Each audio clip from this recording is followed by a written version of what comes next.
Ángelo Medina. Vamos a resguardar su identidad. Hola, mucho gusto. Gracias por conversar con nosotros. Cuéntanos, ¿cuál es tu experiencia con este hombre recientemente asesinado, producto de su accionar como parte de la manada? Hola, buenos días. Gracias por aceptar la llamada. Cuéntanos, ¿cuándo viviste esta situación con este personaje? ¿Qué pasó? Sí, nosotros, a ver, eso fue entre el 6 y el 8 de abril, ahora no recuerdo muy bien la fecha. Yo iba caminando hacia mi casa y el tipo Ángelo se cruzó, me amenazó con una pistola muy grande. Yo sabía que había un auto más adelante esperándolo y el tipo me amedrentó, me amenazó con que me iba a matar, que me iba a llevar a su casa. Pero yo, no sé, yo tuve una reacción, digamos que tranquila y me dejé llevar. Afortunadamente, sí, no me abusó, el tipo no sé, gracias a Dios, estoy temblando. Perdón, cuando tú dices te dejaste llevar, ¿es que te subiste al vehículo o permitiste que cometiera el delito que quería? Sí, yo permití, yo accedí a lo que él estaba pidiendo. ¿Y qué era lo que pedía? ¿Tus pertenencias? Él me pedía las pertenencias, él me decía que no me pusiera huevona, que me tranquilizara, y yo le pasé todo lo que él tenía. ¿Qué era en ese instante lo que tú tuviste que entregar? Bueno, de hecho la mochila amarilla que él tiene en el video, yo lo reconocí porque esa mochila es mía. ¿La que él ocupa? Él la tenía ocupada. Esa mochila amarilla fluoro, es tu mochila. Exacto. Wow. Exacto, esa mochila amarilla era mía. Entonces cuando yo vi el video el día, creo, domingo, que vi el reportaje, yo dije, es él. ¿Por eso lo reconociste? Luego lo reconocí por la foto que mostraron con su pareja. Ahí reconocí yo que era él, pero esa mochila yo no la podía olvidar. ¿Esto tú lo reconociste cuando aparece el reportaje en Tele 13? ¿Fue ese momento en que te diste cuenta que esta persona, que es parte de este grupo, había sido quien te arrebató la mochila? ¿Cuál fue tu reacción? Sentí mucho susto, sentí mucho miedo, sentí que quería mucha justicia en ese momento. Yo ya había hecho la denuncia ante la comisaría y yo quería volver a llamar para ratificar que era él, que estaba con la tipa, porque yo sabía que él estaba con ella. Más adelante ella estaba esperándolo. Algo pasó en ese momento que él a mí no me llevó. Claro. No sé qué sucedió, pero él a mí no me llevó, pero su intención era esa. Pero afortunadamente no pasó. Tú cuentas que le entregas la mochila a Ángelo entonces, ¿y qué es lo que ocurre ahí cuando tú ya le entregas tus pertenencias? Bueno, yo ya me estaba poniendo muy nerviosa y en ese momento fue que él empezó a insultarme, me dijo que no me pusiera tonta y luego se fue y yo me quedé ahí. ¿Habías oído o de otras personas que hubiesen sido víctimas de este hombre? Porque hasta ahí no sabías su nombre, lo desconocías. Y además nos enteramos que, claro, que comete distintos delitos, porque este es muy distinto al que hacía con la manada, de cómo ubica y capta a sus víctimas. Sí, exactamente. Yo, de hecho, estaba tratando de pensar que eso fue entre el 6 y el 8 de abril ya. Ajá. Entonces, quizá después de esa fecha, hasta el momento en que lo capturaron, cuántos delitos cometió, entonces ya los hizo de la manera en lo que los estaba haciendo. No sé mucho al respecto. Perdóname, debe ser muy choqueante darte cuenta que la persona que te roba la mochila que vemos en pantalla está involucrada en un proceso así. Tú dices que Ángelo estaba acompañado, había gente acompañándolo en un auto. ¿Estaba la mujer, estaba Natalie ahí? Sí, ella estaba porque ella lo llamó en algún momento. Es que, a ver, yo creo que para mí ese momento fue eterno. En realidad no sé cuántos minutos duró, pero ella lo llamó y ella fue la que le dijo que se fuera. Ya. Ella le dice que no continúen en el intento. O sea, ¿te diste cuenta que al ver el reportaje que tu situación podría haber sido mucho más extrema, que podría haber sido una víctima de la manada? Por supuesto, yo siento que me salvé de alguna manera de lo atroz que cometió. Yo siento mucho lo que hizo con otras mujeres, pero yo pienso que yo al menos me salvé de alguna forma. Nos gustaría saber en qué horario ocurre esto, perdón, solo para saber si es que había alrededor tuyo alguien a quien acudir, alguien que pudiese asistirte y evitar este hecho. Si nos pudiera decir dónde ocurre. Eso fue entre las 6 y las 7 de la tarde, más o menos. Ajá. ¿Dónde, perdón? Por Gran Avenida. Gran Avenida. Que es la Gran Avenida. Sí. Qué brutal experiencia la que estás viviendo. Me imagino que desde la aparición del reportaje en Tele 13 debes haber reflexionado mucho acerca de la situación que viviste tú y que vivieron estas mujeres secuestradas por la manada. Mira, fue demasiado, yo quedé mucho en shock al ver el video, pero yo al otro día quise comunicarme con la PDI para poder como ratificar la denuncia, porque yo quería que esto sumara, porque yo no quería que, yo reconocía al tipo cuando él tenía muchas cortadas en su brazo, muchas cortadas tenía, cuando él a mí me saltó tenía una polera roja, entonces son señales que tú no vas a olvidar jamás. Y yo quería llamar y decir que él era él el que estaban hablando, pero al otro día me di cuenta que ya lo habían matado. Me acaba perdóname, me acaba de entrar un frío cuando señalas que lo reconociste tan claramente y cuando lo ves, dices vestía una polera roja y que tenía muchos cortes en los brazos. Eso es lo que nos acabas de decir, ¿no? Sí, tenía muchos cortes. ¿Qué otros detalles recuerdas de él?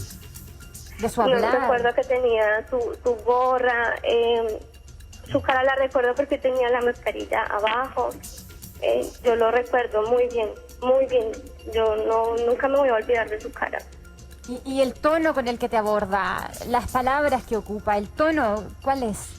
No, bueno, definitivamente era una persona sumamente humillativa, porque sus palabras fueron humillantes, sus amenazas fueron terribles, porque lo que él le decía a las otras chicas, él a mí me lo dijo. Él a mí me dijo que me iba a matar, que me iba a mandar a cocotear. Y yo no sabía que era esa palabra, no sabía el significado de su palabra, yo pensé que me iba a matar. Él me dijo en ese momento que había salido de la cárcel y que llevaba más de 20 años en la cárcel. Y uno piensa como que son cosas que te dicen para amenazarte, pero me di cuenta luego que todo era verdad, todo, absolutamente todo lo que él dijo era cierto. Claro. Entonces me genera mucho más impacto todavía.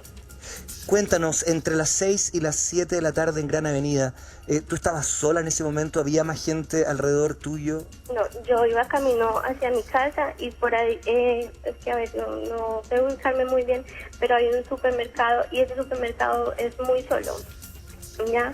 Y en ese momento no había nadie. Ese era el panorama perfecto para que él hiciera lo que hubiese querido hacer. Que es parte también de lo que uno conoce, que de alguna manera estudian el lugar, claro, saben a qué hora hacerlo. ¿Qué tipo de arma? Lamentablemente ya te enteraste lo que significa en nuestro país cogotear, que es la palabra que usó contigo. ¿Qué arma tenía o qué elementos tenía para haberte provocado daño o intimidarte y hasta que tú le entregaras tus pertenencias?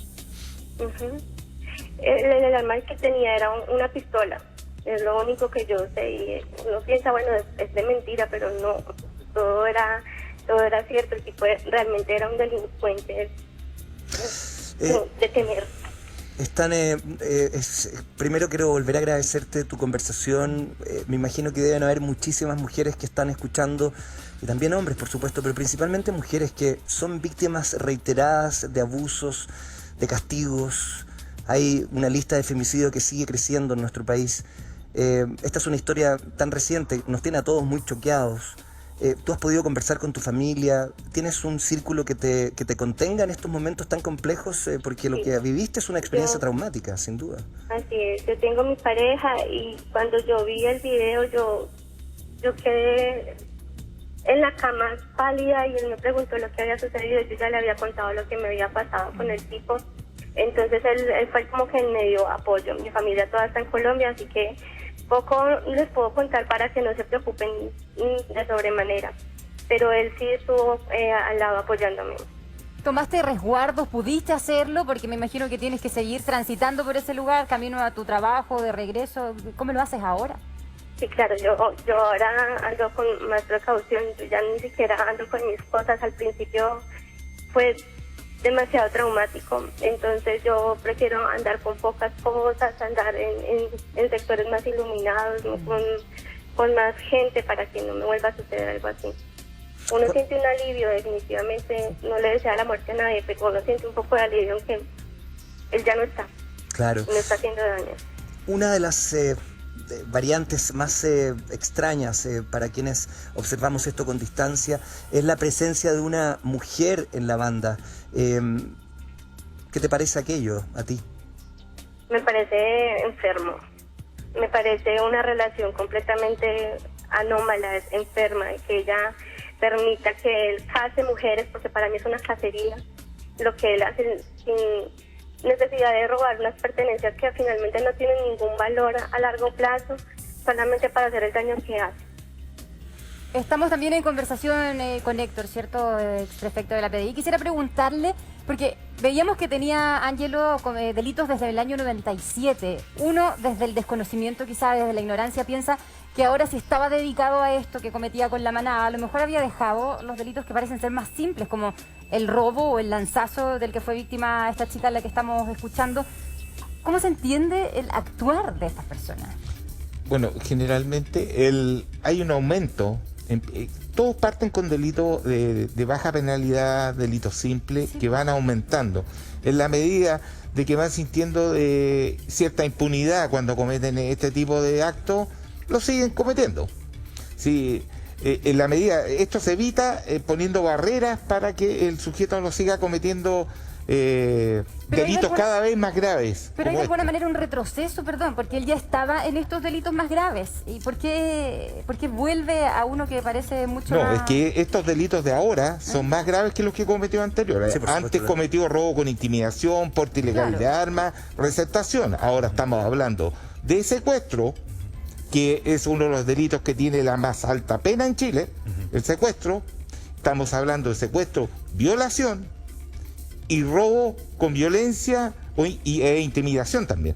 Entonces son delitos ya que escalan a otro nivel ya. Héctor, conversábamos con Carlos Fernández, que es parte de la dirigencia de la Gendarmería en Chile y claramente por un asunto de protocolo no quiso referirse mucho al proceso. Pero si pudiésemos hablar en palabras generales, la muerte este martes por la mañana en Santiago 1 de este criminal, Ángelo Medina, ¿tú qué crees? ¿A qué responde? ¿Causas pendientes? ¿Es una suerte de justiciamiento a propósito de sus brutales delitos? Podría perfectamente ser una de las causas. Él está relacionado con, de alguna manera, con un grupo de narcotraficantes que hace poco, desde el 2020, cayeron algunos de ellos, que son los marambios, que operaban ahí en la población Santa Julia. Se supone que Natalie Marambio también está relacionada justamente con ese grupo de narcos.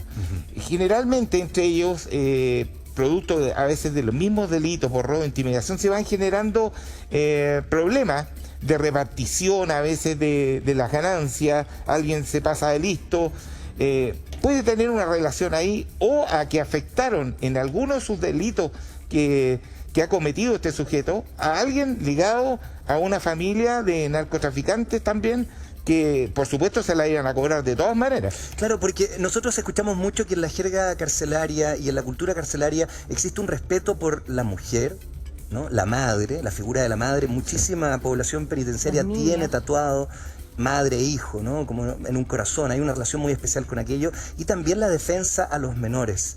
Esto puede también, más allá de los conflictos territoriales o bandas de narco, también responder a una lógica de valores internos en la cárcel. Sí, eventualmente podría ser. O sea, lo que tú señalas del valor, generalmente tienen los tres puntitos que significan justamente la virgen, la mamá, la hija, los tienen en las manos, se lo tatúan. Ahora, para ello es importante porque, sobre todo con los niños, por eso que muchas veces cuando pasan estos sujetos detenidos los aísla, Gendarmería los aísla y los pone en módulos donde no vayan a ser objeto de algún tipo de agresión. El módulo 32, donde estaba preso, o sea, donde estaba recluido este Ángelo Medina, es un módulo con delincuentes de alto compromiso delictual. No olvidemos que el año 2020, en marzo del 2020, hubo un intento de fuga ahí, y justamente fue iniciado en el módulo 32. Resultaron varios gendarmes heridos, entonces ahí hay una lógica bien determinada en el mismo módulo. Otra cosa que hay que entender también, que esto puede ser provocado por una situación de convivencia interna. En otros casos que me tocó investigar de personas que habían sido asesinadas dentro de alguna cárcel, algún centro de detención, habían problemas internos territoriales. Para entender esto, para que la gente entienda de alguna manera, hay que entenderlo como que es una pecera. En una pecera pueden habitar una cierta cantidad de especies. Incluso hay especies que no pueden nunca estar juntas porque se van a autodestruir. Claro. La misma lógica.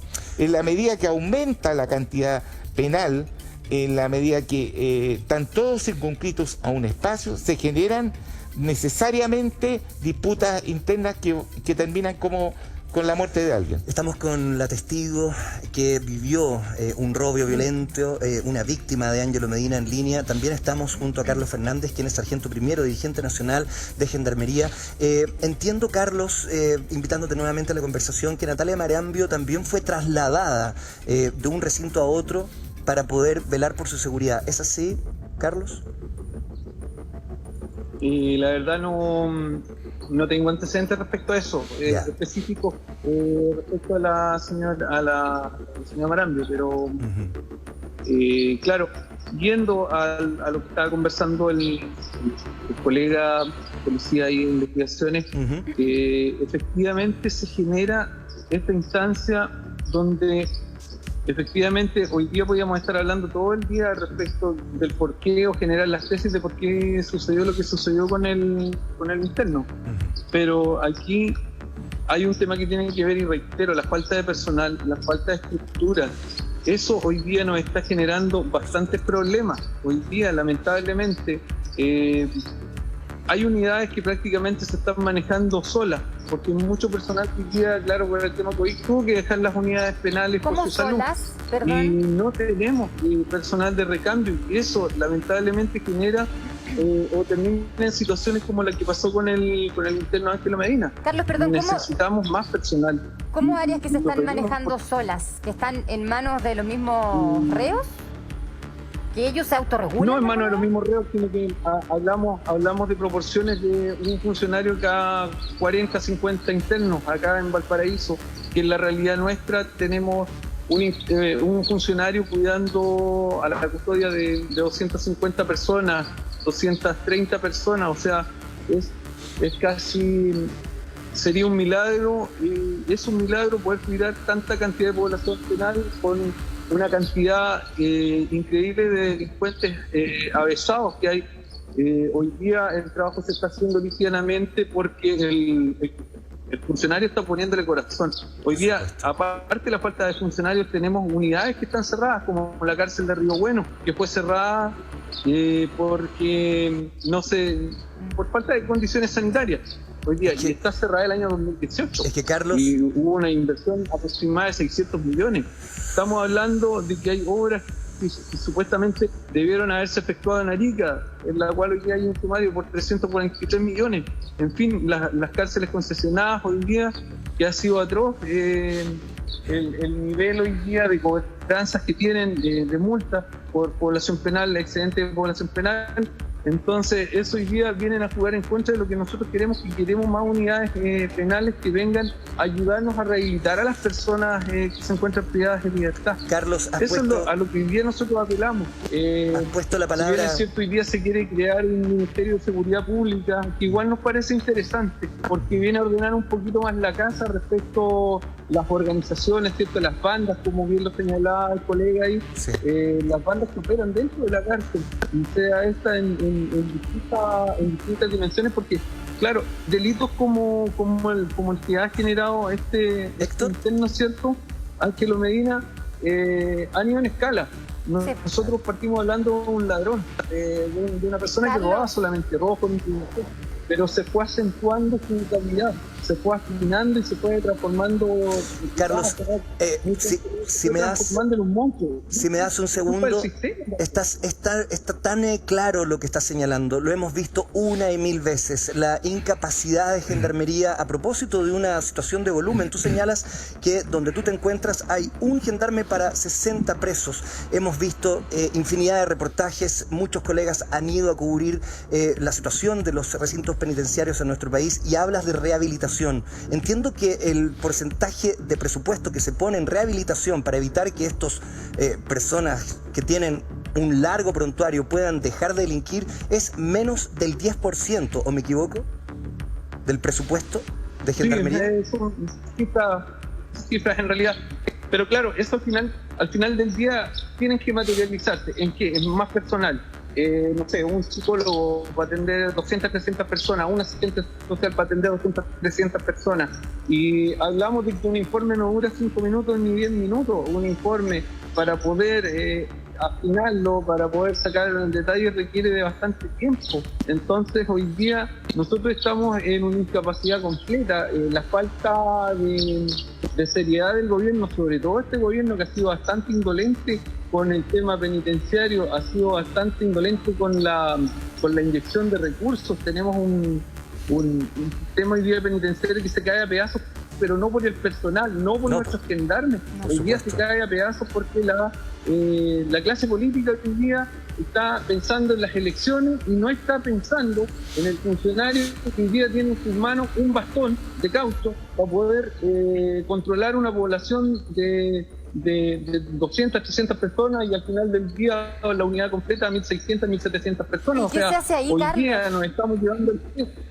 ¿Qué hacen ahí? ¿Han tenido esa conversación de cómo lo enfrentamos? ¿Es 1 contra 60 muchas veces?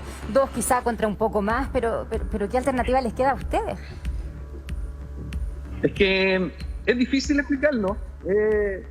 Ser gendarme va más allá de ser una persona que cuida, que no es más allá que una persona cuidando personas, sino que es una persona que está comprometida con lo que está haciendo, y no tan solo él.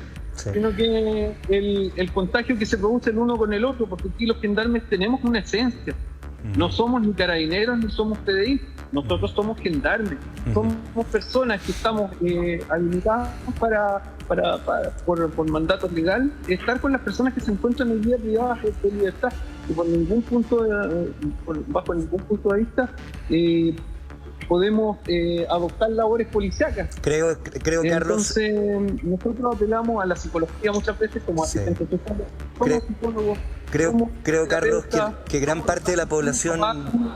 Carlos, creo que gran parte de la población chilena entiende la labor que realiza Gendarmería y sabemos hace ya largo tiempo que los recursos son insuficientes, que el personal es insuficiente y lamentablemente hasta el minuto no hemos escuchado a ningún candidato hablar con seriedad acerca de este tema. Quiero volver a nuestra víctima, a nuestra testigo que vivió este momento tan complejo con Ángelo Medina, recientemente asesinado en Santiago 1, parte de la manada. Señorita, usted decía que lamentablemente, y usted lo decía con pena, la noticia de la muerte de este criminal la había dejado un tanto más tranquila. ¿Cuál ha sido tu reflexión acerca de esto?